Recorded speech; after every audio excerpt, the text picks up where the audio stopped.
Staying safe and healthy at work, it's your most important job.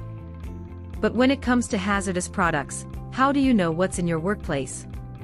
How do you protect yourself and those around you? And what do you do if an accident happens? That's what WHMIS 2015 is all about. The Workplace Hazardous Materials Information System helps keep you informed and safe. Remember these 4 key questions. What is the hazard? How do I protect myself? What should I do in an emergency? Where can I get more information? Suppliers are responsible for labeling hazardous products. Employers must train you on safe handling. Each label includes symbols that identify hazards. Each hazardous product label includes symbols that identify risks. Here are the key WHMIS symbols you need to recognize. Exploding bomb. For explosive hazards. Flame. For flammable materials. Flame over circle.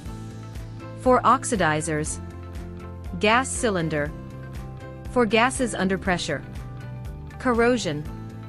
For damage to skin, eyes or metals. Skull and crossbones. For toxic or fatal exposure. Exclamation mark. For less severe health effects. Health hazard. For serious long-term health risks. Biohazard. For infectious materials. Environment. For harmful to aquatic life. Labels also include warnings and safety precautions. Safety data sheets provide detailed safety information. They tell you how to handle products and what to do in emergencies. SDS must always be accessible to workers. You must be trained to use this information effectively.